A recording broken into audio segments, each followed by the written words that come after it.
ಕಾರವಾರ ನಗರದ ಟಾಗೋರ್ ಕಡಲ ತೀರದ ಮೈದಾನದಲ್ಲಿ ಸೂಚನಾ ಫಲಕಗಳು ಇಲ್ಲದ ಕಾರಣ ಮೈದಾನಕ್ಕೆ ತೆರಳುವ ಪ್ರವಾಸಿಗರ ವಾಹನಗಳು ಪದೇ ಪದೇ ಮರಳಿನಲ್ಲಿ ಸಿಲುಕಿಕೊಳ್ಳುವಂತಾಗಿದೆ. ಇಲ್ಲಿನ ಟ್ಯಾಗೋರ್ ಕಡಲ ತೀರಕ್ಕೆ ಬರುವ ಪ್ರವಾಸಿಗರ ವಾಹನ ನಿಲುಗಡೆಗೆ 2 ಕಡೆಗಳಲ್ಲಿ ಸ್ಥಳ ನಿಗದಿ ಮಾಡಲಾಗಿದೆ. ಕಡಲ ತೀರದ ಮುಖ್ಯ ದ್ವಾರದ ಎಡಬದಿಯಲ್ಲಿ ಹಾಗೂ ಮಯೂರ ವರ್ಮ ವೇದಿಕೆಯ ಬಳಿ ಸೂಕ್ತ ವ್ಯವಸ್ಥೆ ಕಲ್ಪಿಸಲಾಗಿದೆ. ಆದರೆ ಪ್ರವಾಸಿಗರು ಮಾತ್ರ ಮೈದಾನಕ್ಕೆ ತಮ್ಮ ವಾಹನಗಳನ್ನು ತರುತ್ತಿದ್ದಾರೆ. ಮೇಲ್ನೋಟಕ್ಕೆ ಸಾಮಾನ್ಯ ಮೈದಾನದಂತೆ ಕಂಡರೂ ಪೂರ್ತಿ ಮರಳಿನಿಂದ ತುಂಬಿರುವ ಕಾರಣ ಭಾರಿ ವಾಹನಗಳು ಸಿಲುಕಿಕೊಂಡು ದಿನನಿತ್ಯ ಸಮಸ್ಯೆ ತಂದುಕೊಳ್ಳುತ್ತಿದ್ದಾರೆ.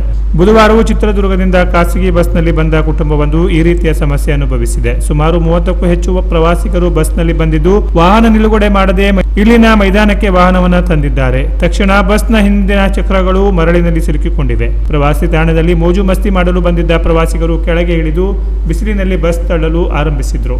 ಸಾಧ್ಯವಾಗದ ಹಿನ್ನೆಲೆ ಕ್ರೇನ್ ಕರೆಸಿ ಹಣ ಖರ್ಚು ಮಾಡಿ ಬಸ್ ಮೇಲೆ ಕೆತ್ತಿದ್ದಾರೆ. ಹೀಗಾಗಿ ಜಿಲ್ಲಾಡಳಿತ ಅಥವಾ ಪ್ರವಾಸೋದ್ಯಮ ಇಲಾಖೆಯು ಸೂಕ್ತ ಸೂಚನಾ ಫಲಕಗಳನ್ನು ಅಳವಡಿಸಬೇಕು. ಇಲ್ಲವಾದರೆ ದೂರದ ಊರುಗಳಿಂದ ಬಂದ ಪ್ರವಾಸಿಗರು ಸಮಸ್ಯೆಗೆ ಒಳಗಾಗುತ್ತಾರೆ ಎಂದು ಪ್ರವಾಸಿಗರು ತಿಳಿಸಿದ್ದಾರೆ.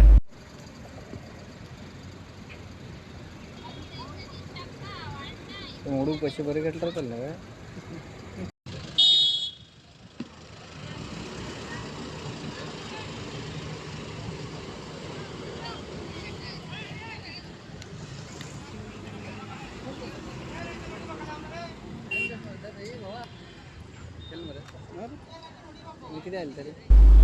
Canara plus news Karwar.